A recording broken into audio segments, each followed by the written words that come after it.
नमस्कार। आप सभी फेसबुक के हमारे इस पेज पर फॉलोअर्स को और क्लास 10th के बिहार बोर्ड के जितने भी बच्चे हैं उनके लिए ये वीडियो सेशंस बहुत ही इम्पोर्टेंट। आज से हम लोग एक नए प्रारूप नए सेशंस का प्रारंभ करने जा रहे हैं।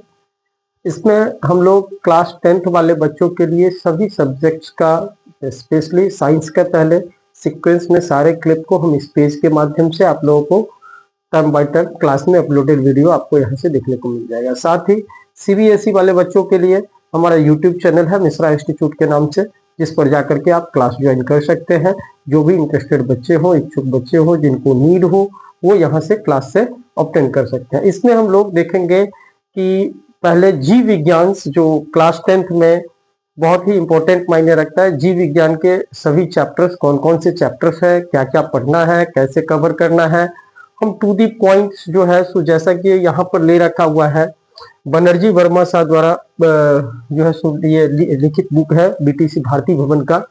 और इस बुक में to the point line by line सभी कॉन्सेप्ट को समझेंगे। जो इंटरेस्टेड बात होंगे, जो एग्जाम में बार बार आते हैं, उन पॉइंट को हम अंडरलाइन करेंगे। उसको आप वीडियो पुश करके नोट डाउन कर सकते हैं रिमेंबर रखने के लिए। साथ ही चैप्टर के एंड में हम लोग ऑब्जेक्टिव क्वेश्चंस भी लगाएंगे, क्योंकि ऑब्जेक्टिव क्वेश्चन बिहार बोर्ड वाले बच्चों के लिए बहुत ही ज्यादा इंपॉर्टेंट मायने रख लेता है।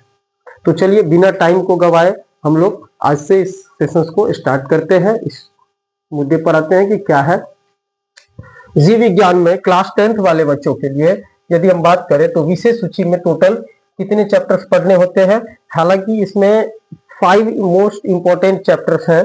जो 5 इंपॉर्टेंट चैप्टर्स कौन कौन से देखेंगे।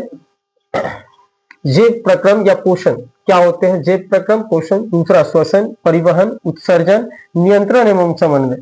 जनन भी, जनन, अनुवांशिकता तथा जैविक विकास, हमारा पर्यावरण। ये प्रायोगिक जो है सो एग्जाम, प्रैक्टिकल एग्जाम के लिए होते हैं। तो इस बुक में साथ में दिया हुआ, लेकिन ये 8 चैप्टर्स तक के सीक्वेंस को हम लोगों को पूरा करना है। अब हम लोग देखें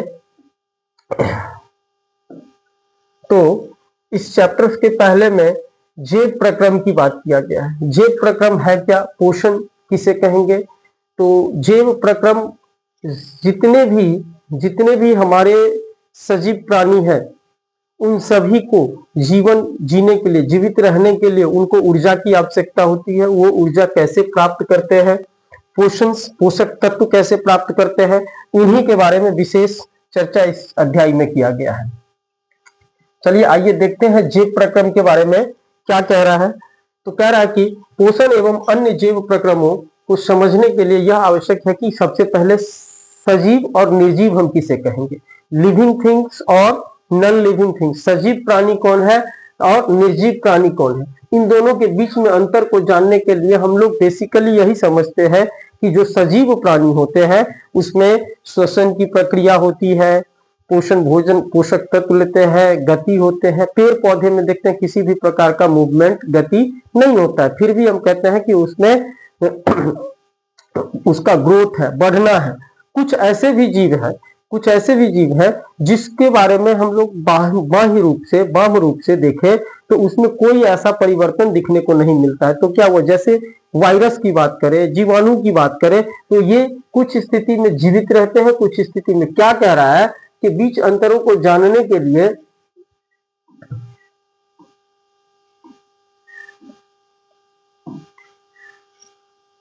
आकाश, पहाड़, पौधे, जानवर, इन सभी चीजों को, मकान, जमीन, ये सब चीज देख रहे हैं। इनमें से कुछ जैसे कि आकाश, पहाड़, मकान एवं जमीन निर्जीव है, जबकि पौधे, जानवर, चिड़िया एवं कीड़े मकोड़े जो होते हैं ये सब क्या है, सजीव है। सभी जीवधारियों में जीवन की एक निश्चित व्यवस्था रहती है। क्या बोले कि जितने भी जीवधारी है उसका जीवन काल निर्धारित है, कुछ समय के बाद उसका अंत होना तय है। जो भी जीवधारी है, जो भी जीवित प्राणी है, उसके लिए सबसे खास बात क्या कह रहा है कि सभी जीवधारी में जीवन की एक निश्चित व्यवस्था रहती है। इसमें निश्चित व्यवस्था रहती है जीवधारियों में, जिससे जीवन संबंधी विभिन्न कार्यों का संपादन होता है। और जब तक वो जिंदा रहता है, जीवित रहता है, तब तक उनमें जीवन संबंधी विभिन्न कार्यों का क्या होते हैं, संपादन। जीव संपन्न होने वाले इन जैविक प्रक्रियाओं, बायोलॉजिकल प्रोसेस जो होते हैं, मतलब जीवों के अंदर में होने वाली जो ये जैविक प्रक्रियाएं हैं, उसमें हमें पता चलता है कि सजीव है। उसी से हम पता कर पाते हैं कि वह प्राणी क्या है, सजीव है। कैसे पता कर पाते हैं? तो जीवों में संपन्न होने वाली जैविक प्रक्रियाओं से हमें पता चलता है कि कोई भी वस्तु या कोई भी चीज जो सो जीवित है, सजीव है। उदाहरण के तौर पर उड़ती हुई चिड़िया, दौड़ते हुए जानवर, या फिर जो सो पौधे का विकास, ये सब हम क्या कह सकते हैं? पौधे का विकास होना, ये सब सजीव को दर्शाता है। एक छोटे बीज से बड़े वृक्ष के रूप में परिणित हो जाते हैं, तो ये भी हम कह सकते हैं कि इसमें विकसित हुआ है। लेकिन बहुत से ऐसे जीव होते हैं जिनमें वृद्धि, कुछ ऐसे भी जीव हैं जिनमें क्या बोला गया है कि जिनमें वृद्धि, श्वसन आदि से संबंधित गतिविधियां परिलक्षित नहीं होते हैं।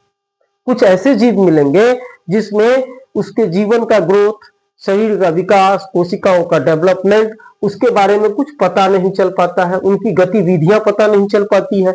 ऐसी स्थिति में हम लोग कैसे निर्धारित करेंगे कि वह सजीव है या निर्जीव है? तो इसके लिए कह रहा है कि जीवों में पाए जाने वाली गतिविधियां वस्तुतः आणविक स्तर पर होती है।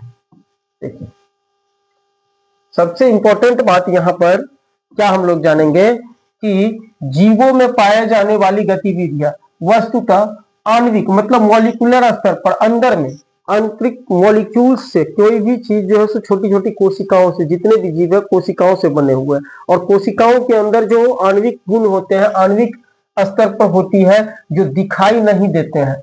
इसके अभाव में ही, जैसे कि विषाणु या वायरस की बात यदि हम करें, तो विषाणु या वायरस को सजीव वर्ग में तब तक नहीं रखा जाता है जब तक ये किसी जीवित कोशिकाओं को संक्रमित कर आणविक गति नहीं दर्शाते हैं। ध्यान रखिएगा, क्या चीज? कि विषाणु या वायरस को सजीव वर्ग में तब तक नहीं रखा जा सकता है, ये एक तरह से निर्जीव में रखा गया है।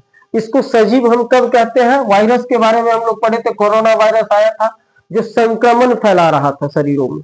जब यह किसी सजीव प्राणी के कोशिकाओं में संक्रमित होकर के उसको प्रभावित करने लगता है, तो उसकी गतिविधियां दिखने को मिल जाता है, परिलक्षित हो जाते हैं। तो आणविक रूप से ये प्रभावित करता है, इससे पहले नहीं। तो ये कैसे? तो वायरस वगैरह जो होते हैं वो दिखाई तो नहीं देते हैं, लेकिन आणविक रूप से जब सजीव वर्गों की कोशिकाओं को संक्रमित करता है, आणविक गति नहीं दर्शाते हैं, जिसके कारण जीवों में संचालन में आणविक गति की आवश्यकता होती है।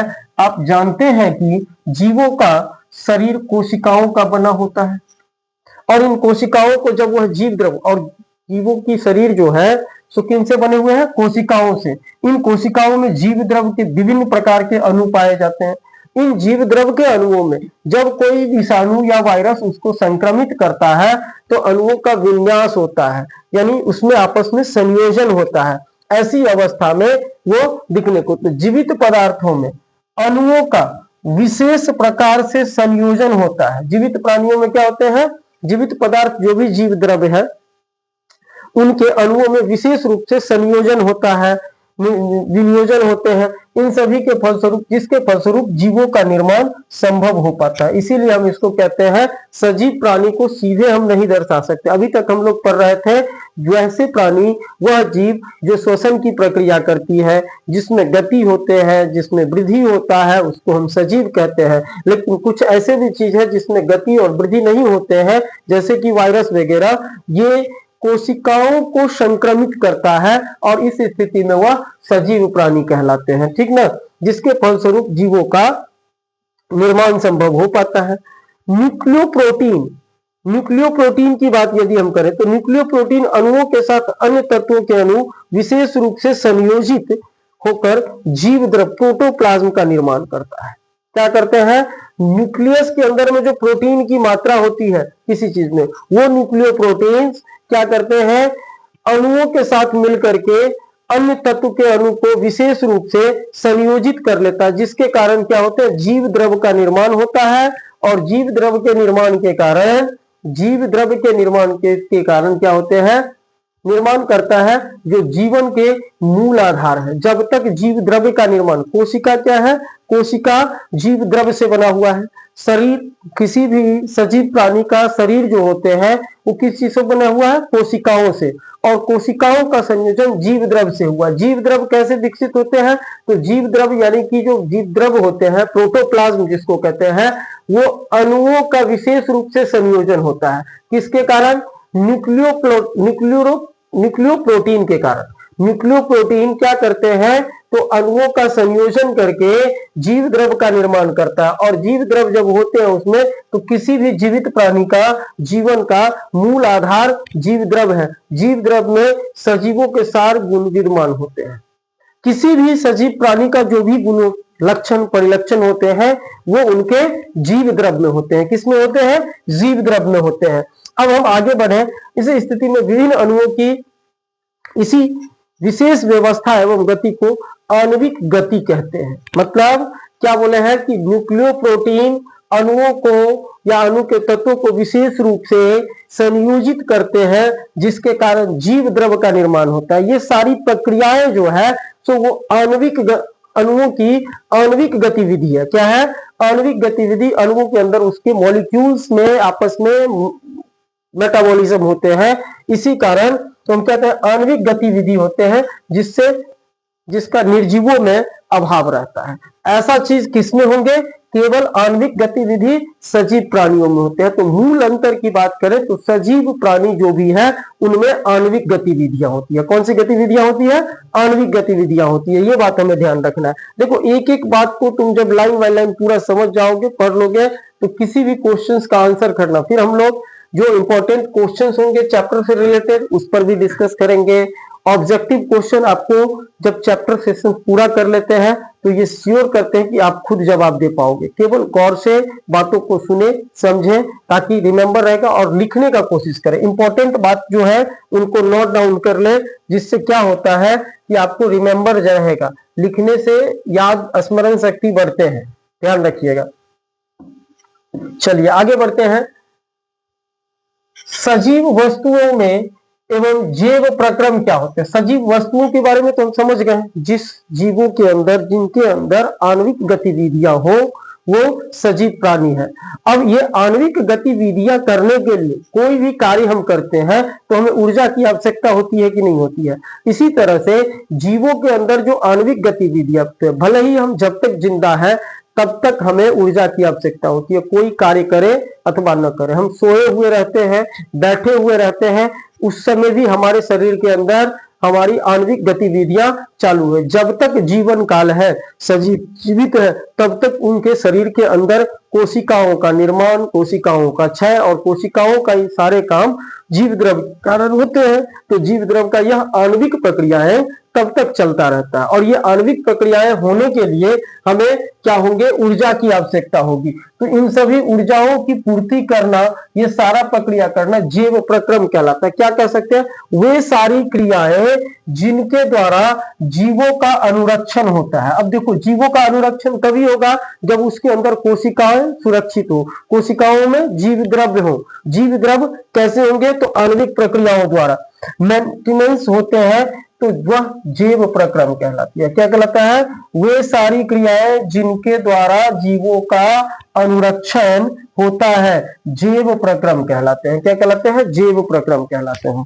ठीक, ध्यान रखेंगे। क्या करें? जीवों के सुव्यवस्थित एवं निश्चित संरचनात्मक व्यवस्था रहती है।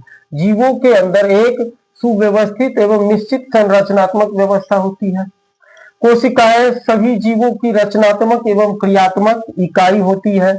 सभी जीव की रचनात्मक क्रियाएं, सब जैसे कोई घर बनाते हैं तो घर बनाने के लिए रचनात्मक रूप से ईंटे से जोड़ जोड़ करके दीवार बनाते हैं, दीवारों से फिर एक रूम बनता है, फिर कई सारे कमरे बनते हैं। उसी तरह से जीवों का जो निर्माण होता है वो मूल इकाई वृक्ष के तरह क्या होते हैं? हमारा कोशिका होता है। तो कोशिकाओं की बात हम कर रहे हैं। कोशिकाएं क्या होती है? सजीव प्राणियों की रचनात्मक एवं क्रियात्मक इकाई। किसे कहा गया है? कोशिकाओं को। जीवों की रचनात्मक एवं क्रियात्मक इकाई कौन है? कोशिका होती है। कोशिकाओं के समूह से अब ये सारी कोशिकाएं मिलकर के क्या बनाते हैं, उत्तक का निर्माण करता है। ध्यान रखो, कोशिकाओं के समूह से किसका निर्माण होता है, उत्तक का। उत्तक जिसको हम टिश्यू कहते हैं, और उत्तकों के समूहन से अंग बनते हैं अलग से, और अंग से अंग तंत्र बनता है, जैसे पाचन तंत्र है, श्वसन तंत्र है, नहीं अलग अलग तंत्र है। तो श्वसन तंत्र में पूरे जो है लंग्स वगैरह सारा कुछ आ जाते हैं। ये सारे अंग मिल करके एक अंग तंत्र जो विशेष कार्य करते हैं। विभिन्न अंग तंत्र मिलकर जीवों का निर्माण करते हैं, और जीवों में संचालित होने वाली आवश्यक जैविक क्रियाएं इन्हीं अंग तंत्रों द्वारा होती है। जीवों में होने वाली संचालित, जीवों में जितने भी संचालित होने वाली आवश्यक जैविक क्रियाएं हैं, आणविक क्रियाएं हैं, वो देखो आणविक क्रियाओं कोशिकाओं के अंदर होते हैं। जीव द्रव का निर्माण करता है, जीव द्रव से कोशिकाएं, और ये कोशिका मिलकर के जैविक क्रियाएं करती है। इसी जैविक क्रियाओं के द्वारा उसका पूरा कार्य संपन्न हो पाता है। अगर हम सोए हुए भी रहते हैं तो हमारे शरीर में क्रियाएं चलती रहती है जब तक हमारा जीवन काल है तब तक। और जितने भी सजीव प्राणी हैं उनका जीवन काल एक निश्चित समय सीमा अवधि निर्धारित है, ध्यान रखिएगा।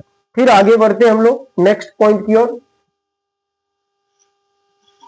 देखो, अब जैविक क्रियाओं के लिए हम अभी तक बात मूल रूप से यह जो अध्याय है वो क्या है, जैव प्रक्रम।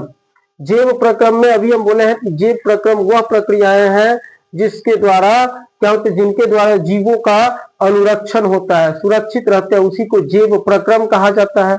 अब जैव प्रक्रम में ये सारे क्रियाओं के होने के लिए हमें पोषक तत्व की आवश्यकता होगी। हमारे जीवन का जो जैव प्रक्रम है, ये सारी प्रक्रियाएं चलेंगे, वो हम पुष्ट रहेंगे, संपूर्ण तंदुरुस्त रहेंगे, पोषक तत्व मिलता रहेगा, तभी हम कर सकते हैं। तो ये पोषण क्या है या पोषक तत्व न्यूट्रिशंस क्या होते हैं, तो जीविक प्रक्रियाओं में संचालन, वृद्धि, टूट फूट को रोकने के लिए आदि कार्यों के लिए जीवों को ऊर्जा की आवश्यकता होती है। शरीर के विकास के लिए, शरीर में कार्य करने के लिए, अलग अलग हिस्सों के डेवलपमेंट के लिए, सभी चीजों के लिए क्या होते हैं, हमारे शरीर में ऊर्जा की आवश्यकता होती है। तो अब ये ऊर्जा कोई विद्युत ऊर्जा की आवश्यकता नहीं है कि बिजली का तार बॉडी में भिरा दो और एनर्जी आ जाएंगे, नहीं। तो ये ऊर्जा आएंगे कहां से, कैसी ऊर्जा चाहिए, नहीं, ये ऊर्जा प्राप्त करने के लिए हम लोग खाद्य पदार्थ की जरूरत होती है। जो भी कुछ खाते हैं, कार्बोहाइड्रेट, प्रोटीन, फैट, विटामिन, ये सारे चीज के रूप में। अब बोलोगे ये कहाँ खाते हैं हम लोग, फल सब्जियां खाते हैं, मांस मछलियां खाते हैं, दूध पीते हैं, इन सभी में पोषक तत्व है। पोषक तत्व के रूप में अभी हम जो नाम लिए हैं, तो जो भी खाद्य पदार्थ है, खाने वाले पदार्थ है, उनमें पोषक तत्व होते हैं।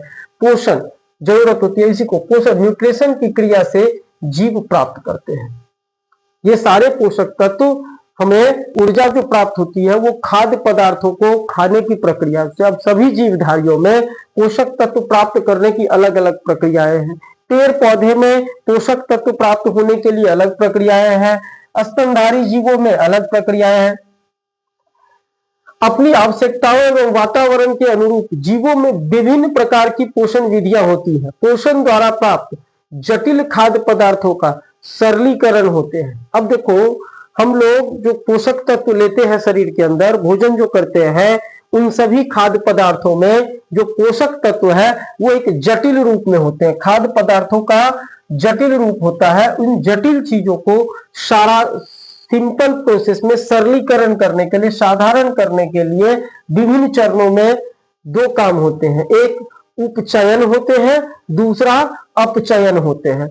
उपचयन का मतलब कि जो भी पोषक तत्व हम लेते हैं खाद्य पदार्थ, उसके साथ ऑक्सीजन की अभिक्रिया होती है, ऑक्सीजन मिलते हैं अथवा हाइड्रोजन उसमें से अलग होते हैं, उसको उपचयन कहते हैं। उपचयन के दरमियान क्या होंगे, ऑक्सीजन मिलते हैं खाद्य पदार्थों के साथ, पोषक तत्वों के साथ क्या होते हैं, पोषक तत्व के जटिल रूप में होते हैं।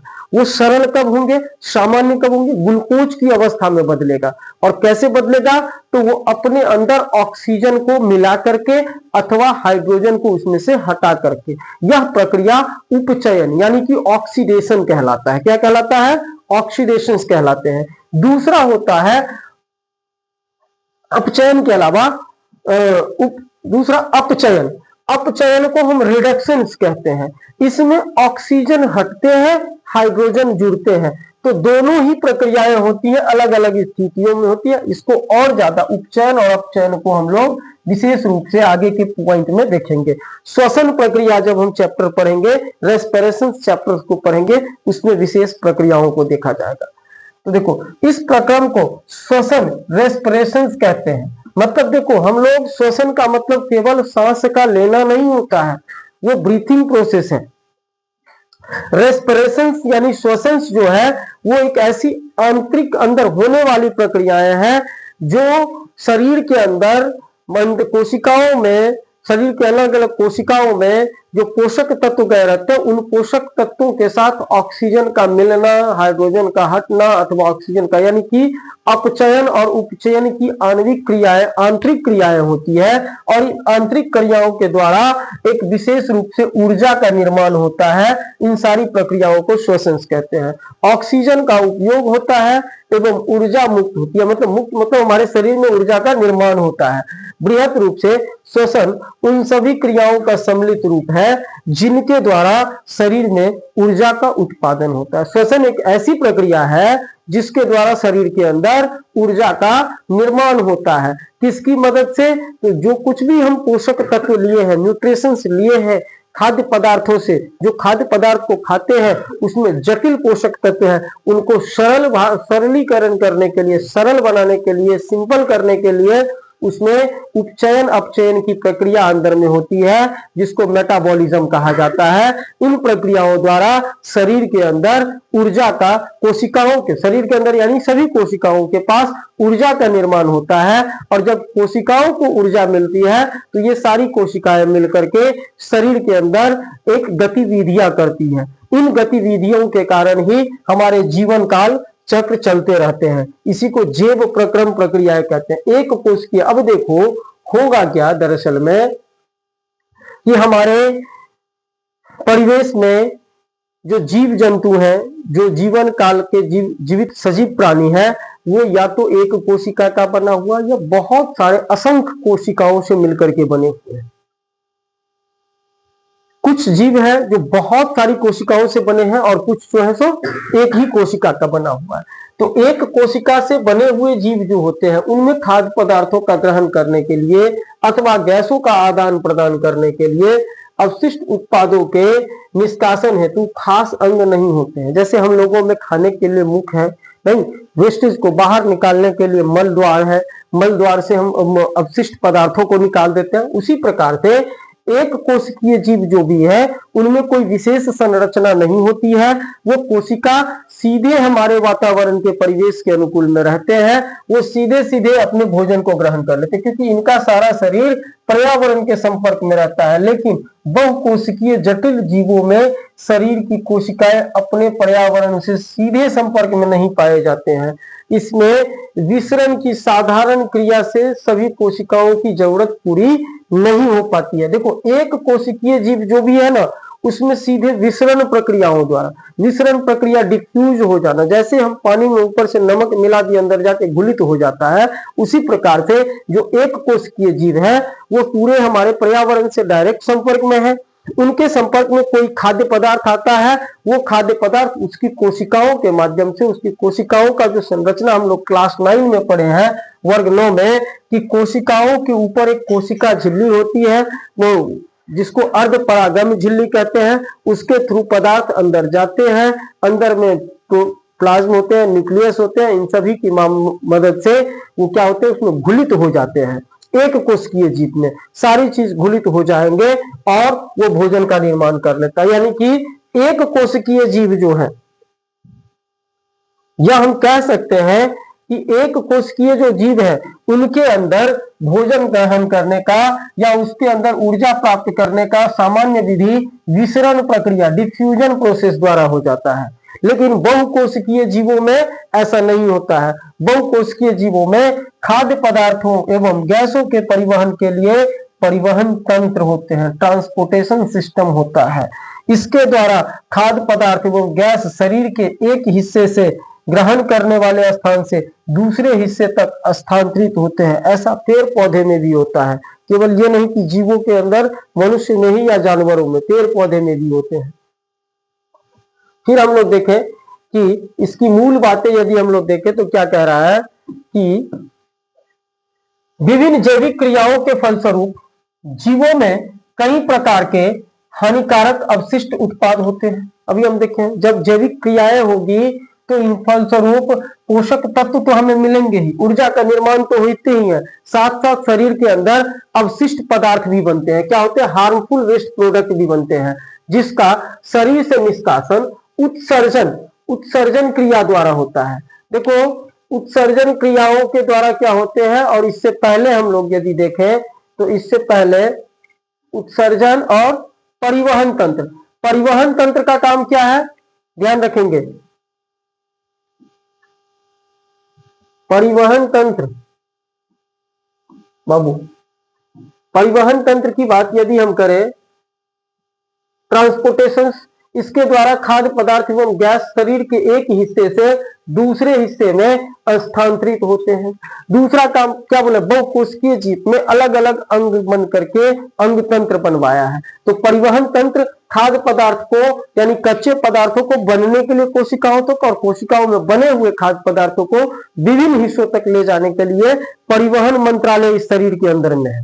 नहीं, परिवहन करने का परिवहन मंत्रालय मतलब समझा ना, ट्रांसपोर्टेशन, गाड़ी घोड़ा जितना होता है उसी तरह से शरीर में कैरी आउट करने के लिए एक हिस्से से दूसरे हिस्से तक पोषक तत्वों को ले जाने के लिए परिवहन तंत्र होते हैं। दूसरा होता है उत्सर्जन तंत्र। उत्सर्जन तंत्र का काम होता है शरीर के अंदर जब हम ऊर्जा निर्माण होते हैं, जैविक प्रक्रियाएं होती है तो कुछ अवशिष्ट पदार्थ भी बनते हैं। हम रासायनिक शास्त्र में पढ़े हैं, जब कोई रिएक्शंस होते हैं, रासायनिक अभिक्रिया होती है तो हमारी मूल आवश्यकताएं की चीज तो पदार्थ तो प्राप्त होते ही हैं, उसके अलावा बिना आवश्यकता की चीज भी अवक्षेपण के रूप में बनते हैं, अवशिष्ट पदार्थ। उसी तरह से शरीर के अंदर भी क्या होते हैं, शरीर के अंदर अवशिष्ट पदार्थों का निर्माण होता है और वो अवशिष्ट पदार्थ शरीर से बाहर निकलना बहुत जरूरी होता है, नहीं तो सजीव प्राणी के बाकी कोशिकाओं को क्षतिग्रस्त कर देगा, शरीर में इंफेक्शन फैला सकते हैं। तो उनके लिए निष्कासन के लिए जो तंत्र होते हैं उसको उत्सर्जन तंत्र कहते हैं, ये अवशिष्ट पदार्थों को बाहर निकालने के लिए। सरल एक कोशिकीय जीव में ये बाहर निकलने की प्रक्रिया भी विसरण प्रक्रिया द्वारा आसानी से हो जाता है, लेकिन बहुकोशिकीय में ऐसा नहीं होता है। अब हम इस प्रकार सजीवों में पोषण, श्वसन, देखो पोषक तत्व का लेना, अंतर्ग्रहण करना, पोषण, श्वसन करना, श्वसन के द्वारा ऊर्जा का निर्माण होता है। अभी हम देखें, श्वसन एक रेस्पिरेशन प्रक्रिया है जिसमें पोषक तत्व की ऑक्सीजन के साथ अभिक्रिया होकर के ऊर्जा का निर्माण होता है। तीसरा काम कि ऊर्जा निर्मित होकर के सभी हिस्सों में जाएंगे, शरीर के सभी अंग में जाएंगे तो परिवहन करने का काम, और अवशिष्ट पदार्थों का बाहर निकलना, उत्सर्जन करने का कार्य होता है। ये सारी प्रक्रियाएं सजीव प्राणियों में होंगे ही। मूल रूप से क्या क्या होते हैं सजीव में, पोषण, श्वसन, परिवहन, उत्सर्जन, इन सभी पॉइंट को अंडरलाइन करके नोट कर लीजिएगा। पोषण किसे कहते हैं, श्वसन में क्या होता है, परिवहन क्या होते हैं, उत्सर्जन क्या होते हैं। जैव प्रक्रम, ये सारी प्रक्रियाएं आदि जैव प्रक्रम होते रहते हैं शरीर के अंदर। जितने भी जीव हैं, जीवित प्राणी हैं, उन सभी में पोषण, श्वसन, परिवहन, उत्सर्जन होते हैं। इसके अतिरिक्त सभी जीवधारी, जितने भी जीवधारी हैं उनमें जनन, रिप्रोडक्शन होते हैं, द्वारा अपनी संख्या में वृद्धि करते हैं। यदि जनन नहीं हो तो एक समय होने के बाद जीवों की संख्या, क्योंकि हम पहले बोले कि जितने भी जीवधारी हैं उनकी अवस्था निश्चित है, आज है कल उनका अंत होगा ही, मृत्यु होगी ही, तो ये सारे खत्म हो जाएंगे तो सृष्टि का ये पूरा सिस्टम ही समाप्त हो जाएगा। यदि जीवित जीवधारी खत्म हो जाए, जितने भी सजीव प्राणी हैं वो यदि पृथ्वी पर से नष्ट हो जाए तो ये वर्णन एकदम से पूरा सूखा पड़ा हुआ कुछ नजर नहीं आएंगे, पेड़ पौधे पूरे सूख जाएंगे, जीव जंतु मर जाएंगे, ऐसा हो सकता है। तो भाई ये सब जब मरते हैं, खत्म होते हैं, तो फिर ये है कैसे, ये निरंतर चल क्यों रहा है? तो ये अपने खत्म होने से पहले अपने जैसा स्वरूप उत्पत्ति कर देता है, वो जन्म दे देता है, यानी कि जनन की प्रक्रिया जीवधारियों में रिप्रोडक्शन द्वारा अपनी संख्या को ये बढ़ा रहा है। संख्या आबादी बढ़ती चली जाती है किसी जीव की, या घटती भी है। तो इनकी बढ़ना, जीवों की संख्या में बढ़ाव होना किसके द्वारा, जनन प्रक्रिया द्वारा। सजीवों के नियंत्रण एवं समन्वय, जितने भी सजीव है उन पे नियंत्रण एवं समन्वय बना रहे, इसके लिए उत्तेजनशीलता आदि क्रियाएं भी पाई जाती हैं। कंट्रोल एंड कोऑर्डिनेशन की हिस्सा भी पाए जाते हैं। शरीर के अंदर उत्तेजन क्षमता होती है, उत्तेजकता आती है, उत्तेजनशीलता, इरिटेबिलिटी की हिस्सा, कंट्रोल एंड कोऑर्डिनेशन हमारे बॉडी में होते हैं, क्रियाएं पाई जाती है। इन क्रियाओं के आधार पर सजीव वस्तुएं निर्जीव से अलग की जा सकती है। मतलब शरीर में सजीव वस्तुओं में क्या क्या होंगे? पोषण होंगे, श्वसन होंगे, परिवहन होंगे, उत्सर्जन होंगे, जनन की प्रक्रियाएं होती है। ये सारी प्रक्रियाएं निर्जीव चीजों से सजीव को अलग करता है। पोषण एक मुख्य जैव प्रक्रम का विस्तार से अध्ययन हम लोग एक विशेष रूप से पोषण को देखेंगे कि पोषण क्या है, कैसे कैसे पोषण होते हैं, इन चीजों को समझना है, फिर देखेंगे।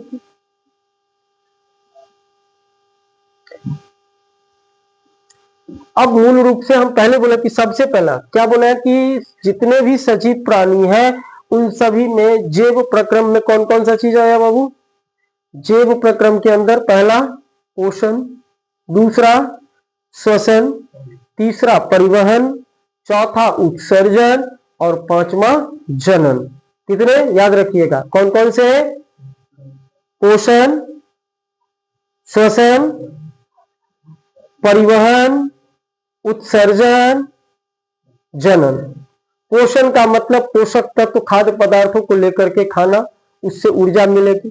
लेकिन कब मिलेगी? जब शरीर के अंदर, कोशिकाओं के अंदर श्वसन प्रक्रियाएं हो, रेस्पिरेशन हो, यानी कि ऑक्सीजन से मिल करके अभिक्रिया करके ऊर्जा का निर्माण हो, और वो ऊर्जा शरीर के सभी हिस्सों में जाने के लिए परिवहन का होना जरूरी होता है। और इन सारी क्रियाओं के समय दरमियान अवशिष्ट पदार्थ शरीर के अंदर निर्मित होते हैं, उसको शरीर से बाहर निकलना भी जरूरी है, जिसके लिए उत्सर्जन का होना होता है।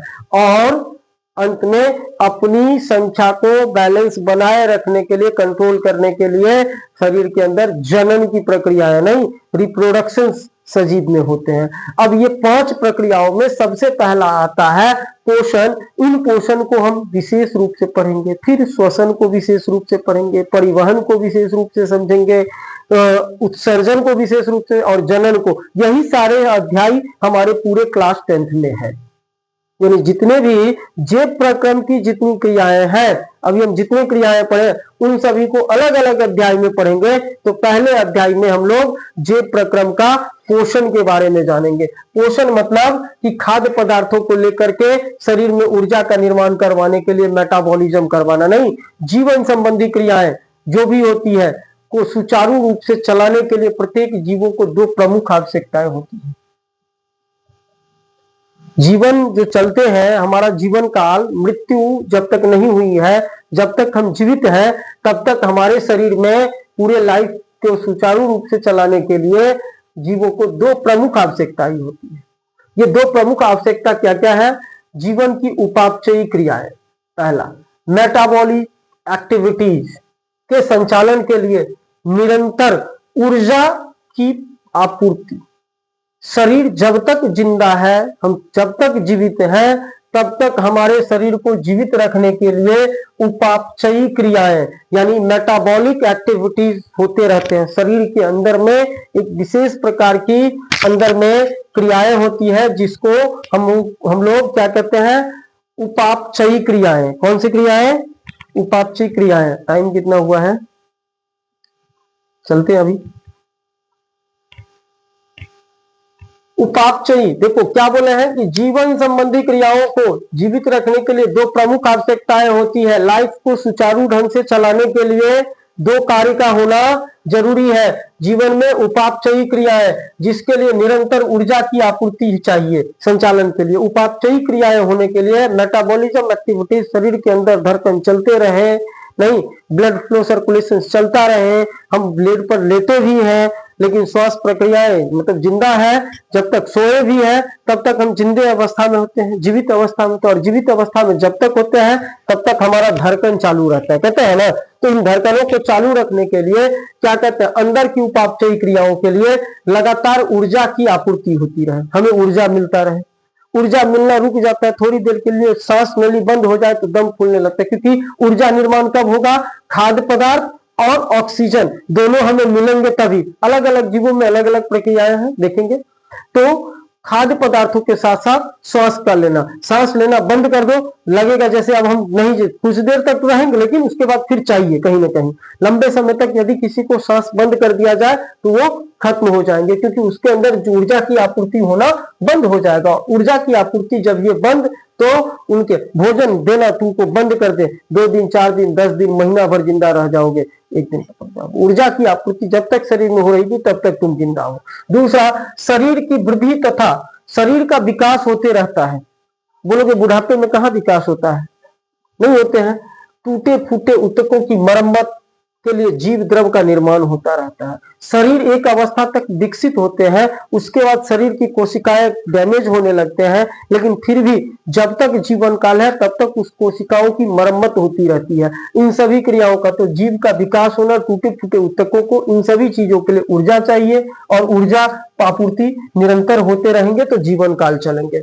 इन आवश्यकताओं की पूर्ति के लिए तथा अपने जीवन के अस्तित्व को बनाए रखने के लिए प्रत्येक जीवों को, मतलब जीवों में जिन ऊर्जा का निरंतर आपूर्ति होते रहने के लिए अपने प्रत्येक जीवों को जीवन पर्यंत भोजन की जरूरत होती है। जब तक जीवन काल है तब तक भोजन की आवश्यकता होगी। ऐसा नहीं कि हम एक स्टॉक रूम भर लिए और जो है 10 दिन तक रावण की क्या था वो, कि लगातार जो है सो 1 महीना तक दिन रात खा रहे हैं, उसके बाद खाना बंद कर देंगे। एक लिमिटेशन होते हैं जिसके थ्रू भोजन आपूर्ति होते रहे। भोजन में स्थित विभिन्न तत्वों से ये कार्य करते हैं। भोजन के ऐसे तत्व पोषक तत्व कहलाते हैं। मतलब जो कुछ भी हम भोजन लेते हैं जिससे ऊर्जा पूर्ति होती है हमारे शरीर के अंदर, उन्हीं को हम क्या कहते हैं, पोषक तत्व कहते हैं। तो पोषण वह प्रक्रिया है, वह विधि है जिससे जीव पोषक तत्व, पोषण वह विधि है या वह प्रक्रिया है जिसके द्वारा जीव क्या करते हैं, पोषक तत्व को ग्रहण कर उनका उपयोग करते हैं, पोषण कहलाता है। वह विधि जिससे जीव पोषक तत्व ग्रहण करे, खाने का प्रक्रिया, उसको ऑक्सीजन के द्वारा पचाने की अंतर की प्रक्रिया, ये सारे चीज करना पोषण कहलाता है शरीर के अंदर। अब ये पोषण अलग अलग जीवों में अलग अलग ढंग से होंगे। क्या होंगे, पोषण होने के लिए तो पोषण की 2 विधियां होती है। एक होता है स्वपोषण, दूसरा होता है परपोषण। ऑटोट्रॉपिक न्यूट्रिशन और हेट्रोट्रॉपिक न्यूट्रिशन। ये स्वपोषण क्या है, अपने आप पोषक तत्व मिल जाना। एक होता है परपोषण, दूसरे पर आश्रित रहना। पोषक तत्व हमारे शरीर के अंदर चाहिए, इनके लिए हम या तो खुद निर्मित करेंगे और या फिर किसी पर आश्रित रहेंगे। 2 तरह से होते हैं। तो स्वपोषण किसके अंदर होते हैं, परपोषण किसके अंदर होते हैं। इसके लिए एक बहुत ही सामान्य एग्जाम्पल हम लोग देखेंगे। जितने भी हरे पेड़ पौधे होते हैं, उन हरे पेड़ पौधों में स्वपोषण की प्रक्रियाएं होती है। ऑटोट्रॉपिक न्यूट्रिशन होते हैं। क्या होते हैं, स्वपोषण, ऑटोट्रॉपिक न्यूट्रिशन। जितने भी हरे पेड़ पौधे हैं मूलतः उसमें स्वपोषण होते हैं। बाकी जो स्तनधारी जीव हैं उनमें क्या होते हैं, परपोषी होते हैं। वो क्या होते हैं, परपोषी। तो स्वपोषी और परपोषी हम लोग बच्चे से 6ठे 7वें से पढ़ते आए हैं। स्वपोषी वह पोषण जीव जो अपना भोजन खुद निर्माण करता है। ये बात तो समझ लिए। तो भाई हम बोलेंगे हम भी तो किचन में खुद खाना बना करके खा लेते, तो क्या हम स्वपोषी हो गए? नहीं, यह भोजन बनाना नहीं, ऊर्जा का निर्माण करना। क्योंकि उस भोजन को जो हम खाते हैं उसमें तो ऑलरेडी ऊर्जा बना हुआ है। वो ऊर्जा बना कहां से? तो ये बनाने का कार्य जो होता है हरे पेड़ पौधे में विशेष रूप से ऐसा इसलिए होता है, और क्यों होता है वो समझिए। हरे पेड़ पौधे में जो हरी पत्तियां होती है, हरी पत्तियों के अंदर क्लोरोफिल पाए जाते हैं, क्लोरोप्लास्ट नाम के क्लोरोफिल। ये क्लोरोफिल क्या करता है, ये क्लोरोफिल क्या करेगा, ये जो क्लोरोफिल है हरे पेड़ पौधे में, ये क्लोरोफिल और वातावरण से कार्बन डाइऑक्साइड को, किसको, CO2 को लेकर के, और जल के, मिट्टी के माध्यम से, मिट्टी के अवशेष द्वारा वहां से विभिन्न पौधे के विभिन्न भागों से वो जल को उत्सर्जित करके लाता है यहां तक, और जल को, CO2 को, इन दोनों को मिलाने की प्रक्रिया करता है। किस किस को, जल को, H2O को और CO2 की अभिक्रिया होती है। ये अभिक्रिया तभी संभव है, ये अभिक्रिया इसलिए हो पाता है, ये दोनों की अभिक्रियाएं पेड़ पौधा इसलिए कर पाता है क्योंकि उसके अंदर पत्तों में क्लोरोफिल होते हैं, और ये हरे हिस्से में ही होते हैं, कुछ पौधे में उसकी टहनियों वाले हिस्से, मूलतः पत्तों के हिस्सों में होते हैं, और इन पत्तों के हिस्सों में क्लोरोफिल जो होता है वो इन दोनों को अभिक्रिया करवाएगा। ये अभिक्रिया कब करवाएगा, जब इसको सूर्य के प्रकाश की किरणें मिलती है तभी यह अभिक्रिया हो पाती है, और जब यह अभिक्रिया होती है तो इस अभिक्रिया के दरमियान ग्लूकोज का निर्माण होता है। किसका, ग्लूकोज का। साथ साथ अवशिष्ट पदार्थ के रूप में इसके अंदर ऑक्सीजन का निर्माण होता है। पत्ते में जो ग्लूकोज का निर्माण हुआ, ये ग्लूकोज पौधे के विभिन्न हिस्सों में चले जाते हैं ऊर्जा देने के लिए। यही ग्लूकोज एक ऊर्जा है, और कुछ ग्लूकोज स्टोर होकर के स्टार्च के रूप में संचित हो जाता है। कुछ पौधे में पत्तों के अंदर, कुछ पौधों में उसके जड़ों में, कुछ के टहनियों में, और यही ग्लूकोज जो ये निर्माण करता है, ये बहुत बड़ी मात्रा में ग्लूकोज निर्माण करता है। लेकिन पौधे में गतिविधियां तो नहीं होती है, केवल विकास होते हैं, तो इसको बहुत कम ऊर्जा की आवश्यकता होती है, और अपनी आवश्यकता से ज्यादा भोजन तैयार कर लेता है ग्लूकोज। तो अपनी आवश्यकता की पूर्ति तो करता ही है, साथ में जो एक्स्ट्रा अधिक ऊर्जा निर्मित हो गया ग्लूकोज के रूप में, कार्बोहाइड्रेट्स के रूप में, इसको यह स्टार्च के रूप में रूपांतरित करके पौधे अपने अलग अलग हिस्सों में संचित कर लेता है। पौधे के जिस हिस्से में यह स्टार्च संचित रहते हैं, उसी हिस्से को हम लोग क्या करते हैं, खाने का काम करते हैं। उसी स्टार्च से, उसी ग्लूकोज से हमें ऊर्जा प्राप्त होती है। कुछ पौधे के पत्तों को खाते हैं, कुछ पत्तों के फूलों को, टहनियों को नहीं, अलग अलग जड़ों को खाते हैं हम लोग। और इन सारी प्रक्रियाओं के दरमियान इसके अंदर ऑक्सीजन का निर्माण होता है। जो ऑक्सीजन की आवश्यकता पौधे को नहीं होती है, ये अपने अंग से पत्तों के द्वारा बाहर निकाल देता है ऑक्सीजन। जिस ऑक्सीजन की आवश्यकता हम मानव जीवन में, हमारे जीवन को पड़ता है, जो हम प्राप्त करते हैं। इसीलिए हम पौधे को क्या कहते हैं, हमारा लाइफ लाइन है। ये पौधे नहीं तो हमारा ऑक्सीजन सप्लाई रुक जाएगा। ऑक्सीजन सप्लाई करता है, साथ साथ ऊर्जा प्रोवाइड करता है, और बहुत सारे चीजें प्रोवाइड करते हैं। तो पत्तों में ये सारी प्रक्रियाओं को और ज्यादा डिटेल में हम लोग आगे देखेंगे कि प्रकाश संश्लेषण प्रक्रिया कैसे होते हैं, कैसे कार्य करते हैं, ये सारी। तो स्वपोषण क्रिया का मूल सारांश हमारा यही है। आगे डिटेल में हम लोग नेक्स्ट क्लास में जब हम लोग चलेंगे, तो नेक्स्ट क्लास में हम लोग देखेंगे। तो स्वपोषण की चर्चा हम एक शॉर्ट में कर लेते हैं, या फिर रहने दीजिए, आज के सेशंस के लिए काफी है कि स्वपोषण क्रियाओं का सारांश समझ गए। कल से हम लोग स्वपोषण और परपोषण को अलग अलग ढंग से आगे के वीडियो में बने रहिए। हमारे फेसबुक फ्लो पेज को फॉलो करते रहें, चैनल से जुड़े रहें, आपको लगातार निरंतर यहाँ से ये सारे कंटेंट मिलते रहेंगे। आज के वीडियो सेशंस के लिए धन्यवाद।